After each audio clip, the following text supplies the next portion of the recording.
ಬರ್ತಕ್ಕಂಥ ಚುನಾವಣೆ, ಗ್ರಾಮ ಪಂಚಾಯತ್ ಚುನಾವಣೆಯ ಅವೈಜ್ಞಾನಿಕವಾಗಿ ಮಾಡಿದ್ದಾರೆ ಅಂತ ಹೇಳಿ ಸರ್ಕಾರವನ್ನು ಅದನ್ನು ಸರಿಪಡಿಸಲಿಕ್ಕೆ, ಸರ್ಕಾರವನ್ನು ಎಚ್ಚರಿಸಲಿಕ್ಕೆ ಒಂದು ಹೋರಾಟವನ್ನು ಮಾಡಿದೆ. ಆ ಹೋರಾಟವನ್ನು ಸಹಿಸಿಕೊಳ್ಳದೇ ನಿಜ ಸ್ಥಿತಿಯನ್ನು ಒಪ್ಪಿಕೊಳ್ಳುವ ಒಂದು ಆಡಳಿತ ಪಕ್ಷವನ್ನು ಒಪ್ಪಿಕೊಳ್ಳಕ್ಕೆ ಧೈರ್ಯವಿಲ್ಲದ ಒಂದು 2-3 ಜನ ಆ ಪಕ್ಷದ ಕಾರ್ಯಕರ್ತರು ನಮ್ಮ ವಿರುದ್ಧ, ನಮ್ಮ ನಾಯಕರ ವಿರುದ್ಧ ಬಾಯಿ ಬಂದ ಹಾಗೆ ಮಾತನಾಡಿ ಪ್ರೆಸ್ ಮೀಟನ್ನು ಮಾಡಿದರು. ಅವರಿಗೆ ನಾನು ಹೇಳಲಿಕ್ಕೆ ಇಷ್ಟಪಡ್ತೇನೆ, ಅವರು ಒಂದು ಅಭಿವೃದ್ಧಿಯ ವಿಚಾರ ಬಂದಾಗ ಮಾತಾಡ್ತಾ ಕಾಗೋಡು ತಿಮ್ಮಪ್ಪನವ್ರದ್ದು ಕಾಂಗ್ರೆಸ್ಸಿಂದ ಹೇಳಿದ್ದಾರೆ ಬಿಟ್ಟರೆ ಕಾಗೋಡು ತಿಮ್ಮಪ್ಪನವ್ರನ್ನ ನಾವು ಯಾವತ್ತೂ ಬೈದಿಲ್ಲ, ಅವ್ರು ಕೆಲಸ ಮಾಡಿಲ್ಲ ಅಂತ ಕೂಡ ಯಾರು ನೀವು ಎಲ್ಲ ಗಮನಿಸಿದ್ದೀವಿ. ನಮ್ಮ ನಾಯಕರು ಯಾರೇ ನಮ್ಮ ನಾಯಕರು, ಸಂಸದರು ಇರ್ಬೋದು, ಯಡಿಯೂರಪ್ಪನವರು ಇರ್ಬೋದು, ನಮ್ಮ ನಾಯಕರಂತ ಹರತಾಳ ಹಾಲಪ್ಪನವರು ಇರ್ಬೋದು, ಇಲ್ಲಿ ಕೂತಿರ್ತಕ್ಕಂಥ ನಮ್ಮೆಲ್ಲ ನಾಯಕರುಗಳು ಯಾರು ಕಾಗೋಡು ತಿಮ್ಮಪ್ಪನವ್ರನ್ನ ಕೆಲಸ ಮಾಡಿಲ್ಲ ಅಂತೇಳಿ ನಾವು ಯಾವತ್ತೂ ಹೇಳಿಲ್ಲ. ನಾವು ಹೇಳಿದ್ದು ಯಾರ ಬಗ್ಗೆ? ಈಗಿನ 2004ರಲ್ಲಿ ಶಾಸಕರಾಗಿ, 8ರಲ್ಲಿ ಶಾಸಕರಾಗಿ, ಈಗ ಮತ್ತೆ ಶಾಸಕರಾಗಿದ್ದ ಅವರ ಬಗ್ಗೆ ನಾವು ಮಾತಾಡಿದೆಯೇ ವಿನಃ ಅವರಿಗೆ ಅದಕ್ಕೆ ಬೇಕಾದಂಥ ದಾಖಲೆಗಳನ್ನು ತೆಗೆದುಕೊಂಡು ಬನ್ನಿ ಅಂತಂದರೆ ಅವ್ರು ಕಾಗೋಡು ತಿಮ್ಮಪ್ಪನವ್ರು ಹೇಳಿದ್ದನ್ನೇ ಸಮರ್ಥನೆ ಮಾಡ್ಕೊಳ್ತಾ ಇದ್ದಾರೆ ಬಿಟ್ಟರೆ ಇವ್ರು ಮಾಡಿದ್ದನ್ನ ಎಲ್ಲಪ್ಪ ನಿಮ್ಮದು ದಾಖಲೆ ಇಲ್ಲ. ಇವ್ರ ಹತ್ರ ದಾಖಲೆ ಇಲ್ಲ. ನಾವು ದಾಖಲೆ ಸಮೇತ ಬಂದಿದ್ದೀವಿ. ದಾಖಲೆಗಳನ್ನು ಕೂಡ ಈಗಾಗಲೇ ನಿಮ್ಮ ಹಿಂದಿನ ಪ್ರೆಸ್ ಮೀಟಲ್ಲಿ ಬಹಳಷ್ಟು ಸಾರಿ ನಾವು ದಾಖಲೆಗಳನ್ನು ಕೊಟ್ಟಿದ್ದೀವಿ. ಅವೈಜ್ಞಾನಿಕವಾಗಿ ಮಾಡಿಲ್ಲ, ಕಾಂಗ್ರೆಸ್ನವ್ರು ಮಾಡಿಲ್ಲ, ಅದು ಅಧಿಕಾರಿಗಳು ಮಾಡೋದು ಅಂತ ಹೇಳ್ತಾರೆ. ಅದು ನಮಗೆ ಗೊತ್ತು ಸ್ವಾಮಿ, ಅಧಿಕಾರಿಗಳು ಮಾಡೋದು, DC ಒಬ್ಬರು ಮಾಡೋದು ಅದೆಲ್ಲ ನಮಗೆ ಗೊತ್ತು.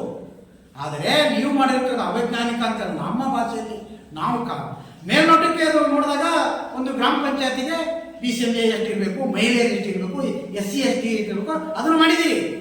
ಆದರೆ ಎಲ್ಲೆಲ್ಲಿ ನಮ್ಮ ನಾಯಕರು ಗೆಲ್ತಾರೆ, ನಮ್ಮವರೆಲ್ಲಿ ಮಾಡ್ತಾರೆ, ಅಲ್ಲಿ ತಪ್ಪಿಸಿದ್ರಿ. ಅದು ಅವೈಜ್ಞಾನಿಕ, ಅಲ್ಲಿ ತಪ್ಪಿಸಿದ್ದೀರಿ. ಮತ್ತೆ ಹಳೆಯ ಕಾಂಗ್ರೆಸ್ಸಿಗರು ಕೂಡ, ಕಾಂಗ್ರೆಸ್ ನಾಯಕರು ಕೂಡ ಅವರೇ ನಮ್ಮ ಹತ್ರ ಹೇಳ್ತಾರೆ, ಅಣ್ಣ ನಮ್ಮ ಜಾಗದಲ್ಲಿ ನಾನು ಬಂದ್ಬಿಟ್ರೆ ನಾನು ಇಲ್ಲಿ ಕಾಗೋಡು ತಿಮ್ಮಪ್ಪನ ಕಡೆಯವರು ಹಳೆಯ ಕಾಂಗ್ರೆಸ್ಸಿಗರು ಅದಕ್ಕಾಗಿ ನನಗೆ ತಪ್ಪಿಸಿದ್ದಾರೆ ಅಂತೇಳಿ. ಅದು ಮಾಡಿ ಜಾಗರೂಕತೆಯಿಂದ ಮಾಡಿದ್ದೀರಿ. ಅದನ್ನ ನೋಡ್ಲಿಕ್ಕೆ ಮಾತ್ರ ಸರಿ ಇದೆ. ಎಲ್ಲ ಸಾಗರ ತಾಲೂಕು ಇಷ್ಟು SC ಇರಬೇಕು, ಇಷ್ಟು ಮಹಿಳೆ ಇರಬೇಕು, ಇಷ್ಟು PCMA ಇರಬೇಕು, ಇಷ್ಟು PCMB ಇರಬೇಕು, ಅದನ್ನು ಟೋಟಲ್ ಆಗಿ ಸರಿ ಮಾಡಿದ್ದಾರೆ. ಆದರೆ ಎಲ್ಲೆಲ್ಲಿ ಯಾರ್ಯಾರಿಗೆ ಮೋಸ ಮಾಡಬೇಕು ಅದನ್ನ ಬಹಳ ನಾಜೂಕಾಗಿ ಮಾಡಿದ್ದೀರಿ ಅಂತ ನಾವು ಹೇಳಿದ್ದು. ಇದಕ್ಕೆ ಉತ್ತರ ಕೊಡ್ಬೇಕು ನೀವು. ಒತ್ತಡದಿಂದ ನಿನ್ನೆ ಒಂದು ಪತ್ರಿಕಾಗೋಷ್ಠಿ ಮಾಡಿಸಿದ್ದಾರೆ ಆಯ್ತಾ. ಯಾಕಂದರೆ ಬಹಳ ಜನ ಕಾಂಗ್ರೆಸ್ನಲ್ಲಿ ಒಂದು ಸಂಘಟನೆ ಮಾಡ್ಕೊಂಬಂದು ಕಾಗೋಡು ತಿಮ್ಮಪ್ಪನ ನಾಯಕತ್ವವನ್ನು ಫಾಲೋ ಮಾಡ್ಕೊಂಬಂದಂಥವ್ರು ಈ ವಿಧಾನಸಭಾ ಕ್ಷೇತ್ರದಲ್ಲಿ ಬಹಳ ಜನ ಇದ್ದಾರೆ, ಸಾಮಾಜಿಕ ಸೇವೆ ಮಾಡ್ಕೊಂಬಂದಂಥವ್ರು ಇದ್ದಾರೆ. ಆದರೆ ನಿನ್ನೆ ಪತ್ರಿಕಾಗೋಷ್ಠಿ ಮಾಡಿದಂಥವ್ರು ತಮಗೆ ಗೊತ್ತಿದೆ, ಅವರ ಸ್ವಾರ್ಥಕ್ಕಾಗಿ ಅಧಿಕಾರ ಇದ್ದಲ್ಲಿ ಹೆಂಗೆ ಹೋಗಿ ಅವರು ಹಿಂದೆ ಹೋಗ್ತಾರೆ ಅಂತೇಳಿ ಆ ಗುಂಪಿಸಿ ಅಂತ ಈ ಸ್ವಾರ್ಥಕ್ಕೆ. ಇದೇ ರೇಣಗಿರಿ ತಾಲೂಕು ಪಂಚಾಯತಿ ಪಿರಿಯಡ್ ಟೈಮಲ್ಲಿ ಅವ್ರು ಆದಾಗ ಅವ್ರು ಮಳದ ದಂದಿಗೋಸ್ಕರ ಹಾಲಪ್ಪನ ಹತ್ರ ಹೋಗಿ ಕೈಕಾಲು ಬಿದ್ದು ಲಾಭಕ್ಕೋಸ್ಕರ ಯಾರಿಗೆ ಓಟು ಕೈ ಎತ್ತಿದ್ರು ಅಂತಲೂ ಗೊತ್ತು. ಈ ಕಡೆ ಗೋಪಾಲಕೃಷ್ಣವ್ರ ಜೊತೆಗೆ ಇರೋದು, ಆ ಕಡೆ ಲಾಭಕ್ಕಾಗಿ ಆ ಕಡೆ ಇರೋದು. ಇನ್ನೊಬ್ಬರು ಯಾವ್ಯಾವ ಸಂದರ್ಭದಲ್ಲಿ ಯಾವ ಥರ ಉಪಯೋಗಿಸಿದ್ದು ದಿಕ್ಕಪ್ಸಂತ ಕೆಲಸ ಮಾಡಿ ಯಾರಿದ್ದೇ ಸ್ವಾರ್ಥಕ್ಕಾಗಿ ಅಧಿಕಾರ ಬಳಸಿದ್ರು ಅಂತಲೂ ಗೊತ್ತಿದೆ. ಹಾಗಾಗಿ ಅವ್ರ ಬಗ್ಗೆ ಹೆಚ್ಚಿಗೆ ಹೇಳೋಂಥದ್ದು ಹೇಳಲ್ಲ. ಆದರೆ ಇದು ಶಾಸಕರು ಹೇಳಿ ಮಾಡಿಸಿದ್ದಾರೆ ಪತ್ರಿಕಾಗೋಷ್ಠಿ. ಆದರೆ ನಾವು ಮೊನ್ನೆ ಹೇಳಿದ್ದೇನು ಅಂತ ಅದ್ರ ವಿಚಾರವಾಗಿ ನಾವು ಒಂದಿಷ್ಟು ಹೇಳ್ತೀವಿ. ಮೊನ್ನೆ ನಾವು ಹೇಳಿರೋದೇನು ಅಂದರೆ, ನಮ್ಮ ನಾಯಕರು ಹಾಲಪ್ಪನವರ ನೇತೃತ್ವದಲ್ಲಿ ಪ್ರತಿಭಟನೆ ಮಾಡಿ ನಮ್ಮ ಪಕ್ಷದ ವತಿಯಿಂದ ಮಾಡಿದಾಗ ಎಲ್ಲ ಮುಖಂಡರುಗಳು ಎಲ್ಲ ಅಭಿಪ್ರಾಯ ಏನು ಬಂತು ಅಂದರೆ, ಒಂದಿಷ್ಟು ಈ ಗ್ರಾಮ ಪಂಚಾಯತಿ ಅಂತ ಬಂದಾಗ ಸುಮಾರು 2 ಬಾರಿ 3 ಬಾರಿ 4 ಬಾರಿಯಿಂದ ಗೆದ್ಕೊಂಡು ಬಂದ್ದಾರೆ. ಅವ್ರು ಯಾಕಂದರೆ ಗ್ರಾಮ ಪಂಚಾಯತಿ ಒಳಗೆ 2ನೇ ಬಾರಿ 3ನೇ ಬಾರಿಗೆಲ್ಲ ತಮಗೆಲ್ಲ ಗೊತ್ತಿದೆ, ಭಾಳ ಕಷ್ಟ. ಆದರೆ ಯಾರು ಗೆಲ್ತಾರೆ ಅಂದರೆ ಅಲ್ಲಿ ಒಂದಿಷ್ಟು ಸಾಮಾಜಿಕವಾಗಿ ಸೇವೆ ಮಾಡೋಂಥವ್ರು, ಜಾತ್ಯತೀತವಾಗಿ ಪಕ್ಷಾತೀತವಾಗಿ ಸೇವೆ ಮಾಡೋಂಥವ್ರನ್ನು ಮಾತ್ರ ಅಲ್ಲಿ 2-3 ಬಾರಿ ಗೆಲ್ಲಿಸ್ತಾರೆ. ಹಾಗಾಗಿ ಅಂಥ ಸಂದರ್ಭದಲ್ಲಿ ಅವರಿಗೆ ಕೆಟಗಿರಿ ಒಂದು ವೇಳೆ ಪ್ರತಿ ಸಾರಿ ಆಯಾ ಒಂದೊಂದು ಏನಾಗುತ್ತೆ, ಒಂದು ವಾರ್ಡಲ್ಲಿ 3, 4, 2 ಜನ ವಾರ್ಡ್ಗಳಿದ್ದಾರೆ. ಅಲ್ಲಿ ಒಂದು ಜನರಲ್, 1, 2A, 1 SC, 1 ST ಈ ಥರ BCMB ಕೊಡ್ತಾ ಹೋಗ್ಬೇಕು. ಈಗ ಅವರು ನಾವು ಕ್ಯಾಟಗಿರಿಗಳನ್ನ ಪಂಚಾಯತಿಗಳನ್ನು ಚೇಂಜ್ ಮಾಡೋದು ಅಂತ ನಾವು ಹೇಳಲ್ಲ. ಆದರೆ ಗ್ರಾಮ ಪಂಚಾಯತಿ ಅಲ್ಲಿ ಇರೋಂಥ ಕೆಟಗರಿನ ಅವ್ರು ಬದಲಾವಣೆ ಮಾಡಲ್ಲ ವಾರ್ಡ್ಗಳಲ್ಲಿ. ಈ ಸರಿ ಈ ವಾರ್ಡಲ್ಲಿ ಬಂದರೆ ಮುಂದಿನ 5 ವರ್ಷ ಮತ್ತೊಂದು ವಾರ್ಡಿಗೆ ಚೇಂಜ್ ಮಾಡ್ತಾರೆ. ಆ ಚೇಂಜ್ ಮಾಡೋಂಥ ಸಂದರ್ಭದಲ್ಲಿ ಇಷ್ಟು ವರ್ಷರು ನಾನು ನೋಡಿದ ಮಟ್ಟಿಗೆ ನಿಮ್ಮ ಜೊತೆಗೆ ನಾವಿದ್ದು ಹಾಲಕ್ಕರ ಅವಧಿಯಲ್ಲೂ ಸಹ ಇದೇ ಇವರೇ ಇದ್ದು ನಾವು ಕಾಂಗ್ರೆಸ್ಸಲ್ಲಿ ಇದ್ದು. ಆಗಲೂ ಸಹ ಕೆಟಗರಿನ ಎಲ್ಲ ಜನಾಂಗಕ್ಕೂ ಆಯಾ ವಾರ್ಡಲ್ಲಿ 3-4 ಜನರಿಗಿದ್ರೆ ಅಲ್ಲಿ ಮೀಸಲಾತಿಗಳನ್ನು ಎಲ್ಲರಿಗೂ ಸಿಗಾಗಿ ಅವಕಾಶ ಕೊಟ್ಟಿದ್ರು. ಆದರೆ ಈ ಬಾರಿ ಇವ್ರು 2 ಜನ ಅವರು ಮಂತ್ರಿಗಿರಿಗೋಸ್ಕರ ಹೋಗಿ ಬೆಂಗಳೂರಲ್ಲಿ ಕೂತರು. ಇವ್ರು 2 ಜನ ಇಲ್ಲಿ ಕೂತು ಎಲ್ಲರಿಗೆ ನಿನ್ ಕೆಟಗರಿ ಕೊಟ್ಬಿಡ ಅವನ ಎದುರುಗಡೆ ನಿಮ್ಗೆಲ್ಲ ಆಗಲ್ಲ, ಅವ್ನಿಗೆ ತಪ್ಪಿಸ್ತೀನಿ ಬಿಡು, ನಿಮ್ಗೆ ಅವಕಾಶ ಮಾಡ್ಕೊಡ್ತೀನಿ ಬಿಡು ಅಂತ ಹೇಳಿ ಕೂತು ಅಧಿಕಾರಿಗಳಿಗೆ ಎಲ್ಲ ಒಂದು ಕಡೆ ಕೂರಿಸಿದ್ದು ನಮ್ಮ ನಾಯಕರು ಮಂತ್ರಿ ಆಗ್ತಾರೆ, ನಾವು ಹೇಳಿರೋ ಪಟ್ಟಿನೇ ಅಪ್ರೂವ್ ಆಗಬೇಕು ಅಂತ ಹೇಳಿ ಇಲ್ಲಿಂದ ಹಿಡಿದು DC ವರೆಗೂ ಅದನ್ನು ಹೋಗಿ ಪ್ರಪೋಸಲ್ ತಂದೋಗಿ ಅಪ್ರೂವ್ ಮಾಡಿಸಿ ಬಂದಿರೋದು ಸಹ ನಮಗೆ ಮಾಹಿತಿ ಇದೆ. ಅದ್ರ ವಿರುದ್ಧ ನಾವು ಮೊನ್ನೆ ಪ್ರತಿಭಟನೆ ಮಾಡಿರೋದು. ಈಗ ಕಾಂಗ್ರೆಸ್ ಈ ಉದಾಹರಣೆ ಮಾನಂಪುರದಲ್ಲಿ ಅಲ್ಲೊಬ್ಬ ಶಿವಜಾನ್ ಮೇಡಮ್ ಅಂತ ಎಲ್ಲ ಗೊತ್ತಿರಬೇಕು. ಅವರು 4 ಬಾರಿ ಗೆದ್ದರು. ಒಂದಿಷ್ಟು ಪಕ್ಷಾತೀತವಾಗಿ ಅವ್ರಿಗೆ ಓಟ್ ಹಾಕ್ತಾರೆ. ನಮ್ಮ ಪಕ್ಷದಲ್ಲೂ ಬೆಂಬಲಿತ ಅಭ್ಯರ್ಥಿಗಳು ಗೆಲ್ಬೇಕಾದ್ರೆ ಪಕ್ಷಾತೀತವಾಗಿ ಗೆಲ್ತಾರೆ. ಅವರು 3-4 ಬಾರಿ ಗೆದ್ದಂತಾರೆ ಇದ್ದಾರೆ. ಅಲ್ಲಿ MPS ಮುಂದೆ ಅಂತ ಇದ್ದಾರೆ. ಅವರಿಗೂ ಸಹ ಹೋದ ಬಾರಿ ಅವಕಾಶ ಈ ಸರಿ ಅಲ್ಲಿ ಇರಲೇಬೇಕಾಯಿತು.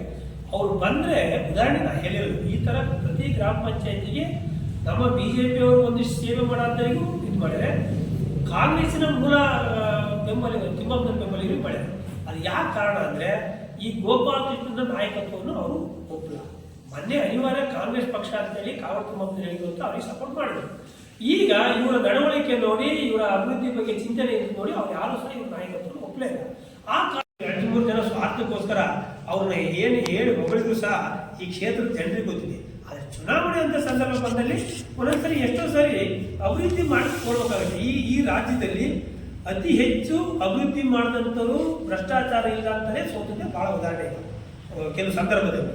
ಹಾಗಾಗಿ ಇಲ್ಲೂ ಅಭಿವೃದ್ಧಿ ಮಾಡಿ ಸೋಲಂತ ಕಾವಡ್ತಿಮ್ಮಂತ ಸೋಲಂತ ಸಂದರ್ಭ ಬಂತು, ಹಾಲಂತ ಸೋಲಂತ ಸಂದರ್ಭ ಬಂತು.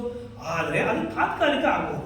ಆದರೆ ನಾಯಕತ್ವ ಅಂತ ಒಂದು ಇರುತ್ತಲ್ಲ, ಅದು ಅವ್ರು ಸೋಲಿ ಬಿಡ್ಲಿ ಅವ್ರು ಇರೋ ತನಕ ಇದ್ದೇ ಇರುತ್ತೆ. ಅದೇ ನಾಯಕತ್ವ ಅಂತ ಗುಣ. ಈ ಯೋಗ್ಯತೆ ಮತ್ತು ಯೋಗದ ಮೇಲೆ ಗೆದ್ದು ಬಂದ್ಬಿಡ್ತಾರೆ ಕೆಲವರು.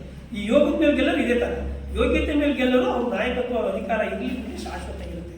ಹಾಗಾಗಿ ಈ ಹಾಲಪ್ಪರು, ಕಾವಡ್ತಿಮ್ಮಪ್ಪರು, ಬಂಗಾರಪ್ಪರು, ಯಡಿಯೂರಪ್ಪರು, ಈ ನಮ್ಮ ರಾಘಣ್ಣ ಇಂಥವರೆಲ್ಲ ಇವರೆಲ್ಲ ಯೋಗ್ಯತೆ ಮೇಲೆ ಗೆದ್ದು ಬಂದಂಥವ್ರು, ನಾಯಕತ್ವ ಮೇಲೆ ಗೆದ್ದು ಬಂದಂಥವ್ರು. ಈ ಇಂಥವ್ರೆಲ್ಲರೂ ಅಪ್ಪಿತಪ್ಪಿ ರಾಜ್ಯದಲ್ಲಿ ಎಲ್ಲರೂ ಒಂದಿಷ್ಟು ಬೆಳವಣಿಗೆ ಹೊರಟು ಯೋಗದ ಮೇಲೆ ಬಂದಿರ್ತಾರೆ. ಕಾರಣಕ್ಕಾಗಿ ಇದನ್ನೆಲ್ಲ ಇದು ಖಂಡಿಸ್ತು ಅಂತ ಹೇಳ್ತೀವಿ. ಯಾಕಂದರೆ ಆಗ ಇನ್ನೂ ಇವ್ರ ಬಗ್ಗೆ ಹೇಳಕ್ಕೆ ಹೋದರೆ ಅದು ಗಂಟೆ. ಎಲ್ಲ ಮಾಧ್ಯಮದ ಸ್ನೇಹಿತರೆ, ನಗರಸಭೆ ಈಗ ಮಳೆಗಾಲ ಬಂದಿದೆ, ಆದರೆ ಎಲ್ಲೂ ಕೂಡ ಯಾವ ವಾರ್ಡು ಕೂಡ ಸ್ವಚ್ಛತೆ ಇಲ್ಲ. ನಾವು ಇಲ್ಲಿ ಬರೋ ದಾರಿಯಲ್ಲೇ ಗಮನಿಸಿರ್ಬೋದು. ಒಂದೇ ವಾರ್ಡ್ ಅಂತಲ್ಲ, ಎಲ್ಲ ವಾರ್ಡಲ್ಲೂ ಹಾಗೇ ಇದೆ. ಒಂದು ಜನ ಏನಿದ್ದಾರೆ ಅಷ್ಟು ಎತ್ತರಕ್ಕೆ 6 ಅಡಿ ಲೆವೆಲಿಗೆ ಮಟ್ಟಿ ಬೆಳೆದಿದೆ. ನಾವು ತುಂಬ ಸಲ ನಗರಸಭೆಯ ಆಯುಕ್ತರಿಗೆ ಹಾಗೂ ಮದನಿ AW ಅವರಿಗೆ, ಪರಿಸರ ಇಂಜಿನಿಯರ್ ಮಹೇಶ್ ಅವರಿಗೆ ಹೇಳ್ತಾನೆ ಇದ್ದೀವಿ. ಅದಕ್ಕಂತ ಹಿಂದೆ ನಮ್ಮ ಆಡಳಿತ ಇದ್ದಂಥ ಸಂದರ್ಭದಲ್ಲಿ ಅದಕ್ಕೆ ಸಪ್ರೇಟ್ ಪ್ಯಾಕೇಜ್ ತಗೊಂಡು ನಾವು ಸ್ವಚ್ಛತಾ ಕಾರ್ಯಕ್ರಮವನ್ನು ಮಾಡ್ತಿದ್ವಿ. ಯಾಕಂದರೆ ಮಳೆಗಾಲದಲ್ಲಿ ನೀರು ಅಲ್ಲಲ್ಲೇ ಹರಿಯುತ್ತೆ, ಅದು ಮಟ್ಟಿ ಬೆಳೆ ಬ್ಲಾಕ್ ಆದರೆ ಮನೆಗಳಿಗೆ ನುಗ್ಗಿ ಅನಾಹುತ ಆಗುತ್ತೆ ಅಂತೇಳಿ ನಾವು ಮೊದಲೇ ಮುನ್ನೆಚ್ಚರಿಕೆಯಾಗಿ ಅದನ್ನು ಪ್ಯಾಕೇಜ್ ತಗೊಂಡು 1 ತಿಂಗಳು 2 ತಿಂಗಳು ಪ್ಯಾಕೇಜ್ ತಗೊಂಡು ಎಕ್ಸ್ಟೇಷನ್ ಏರಿಯಾಗಳಿಗೆ, ಸಮ್ ಏರಿಯಾ ಎಕ್ಸ್ಟೇಷನ್ ಏರಿಯಾಗಳಿಗೆ ನಾವು ಸ್ವಚ್ಛತಾ ಕಾರ್ಯಕ್ರಮವನ್ನು ಮಾಡ್ತಿದ್ವಿ, ಸ್ವಚ್ಛ ಮಾಡಿರ್ತಿದ್ವಿ. ಅವಾಗ ಸಲೀಸಾಗಿ ನೀರು ಹೋಗೋದು. ಇವತ್ತು ಯಾವ ರೀತಿ ಆಗಿದ್ದಾರೆ ಆಡಳಿತ, ಯಾವುದೇ ನಗರಸಭೆಯ ಇಂಜಿನಿಯರಿಗೆ ಕೇಳಿದ್ರೆ ಅವರು ಕಮಿಷನರಿಗೆ ಕೇಳಬೇಕು ಅಂತಾರೆ, ಪರಿಸರ ಇಂಜಿನಿಯರಿಗೆ ಕೇಳಿದ್ರೆ ಕಮಿಷನರಿಗೆ ಹೇಳ್ರಿ ಅಂತಾರೆ. ಟೋಟಲಿ ಕಮಿಷನರ್ ಹೇಳದೆ ಯಾವುದೇ ಕೆಲಸ ಆಗಲ್ಲ, ಆ ರೀತಿ ಆಗಿದೆ. ಅದೇನಂತ ಗೊತ್ತಾಗ್ತಿಲ್ಲ, ಶಾಸಕರು ಗಮನಿಸ್ತಾ ಇದ್ದಾರೋ ಇಲ್ಲ ಗೊತ್ತಿಲ್ಲ. ಯಾಕಂದರೆ ಸ್ವಚ್ಛತೆ ಇಲ್ಲ ಅಂದರೆ ಈಗಾಗಲೇ ಡೆಂಗಿ ಪಂಗಿ ಕೆಲವೊಂದು ಜ್ವರಗಳು ಎಲ್ಲ ವಾರ್ಡ್ಗಳಲ್ಲೂ ಕೂಡ ಬರ್ತದೆ. ಅದನ್ನು ಆದಷ್ಟು ಬೇಗ ಪ್ಯಾಕೇಜನ್ನು ತಗೊಂಡು ಸ್ವಚ್ಛತಾ ಕಾರ್ಯಕ್ರಮವನ್ನು ಮಾಡಬೇಕು. ಎಲ್ಲ ವಾರ್ಡ್ಗಳನ್ನು ಜಂಗಲ್ ಕಟಿಂಗ್ ಮಾಡಿ ಮಿಷನ್ ಹೊಡೆದ್ರೆ ಸಾಕು. ಈಗ ಸದ್ಯಕ್ಕೆ ಮಿಷನ್ ಹೊಡೆದು ಹೇಳಿದ್ರೆ ಕ್ಲೀನ್ ಆಗುತ್ತೆ. ಇವತ್ತು JP ನಗರ, ಶ್ರೀಧರ್ ನಗರ, ಅಂಡ್ಲೆಕೊಪ್ಪ, ರಾಮನಗರ ಅಂತ ಬಡಾವಣೆಗಳಲ್ಲಿ ಎಕ್ಸ್ಟೇಷನ್ ಏರಿಯಾಗಳಲ್ಲಿ ಸ್ವಚ್ಛತೆ ಆಗಿಲ್ಲದ್ರೆ ಅವು ಯಾರು ಬಂದು ಕುತ್ಕೊಂಡಿದ್ದು ಕಳ್ತನ ಆದರೂ ಗೊತ್ತಾಗಲ್ಲ. ಹಾಗೆ ಬೀದಿ ದೀಪ ವ್ಯವಸ್ಥೆ ಕೂಡ ಸಂಪೂರ್ಣ ಹಾಳಾಗಿದೆ. ಅದಕ್ಕೆ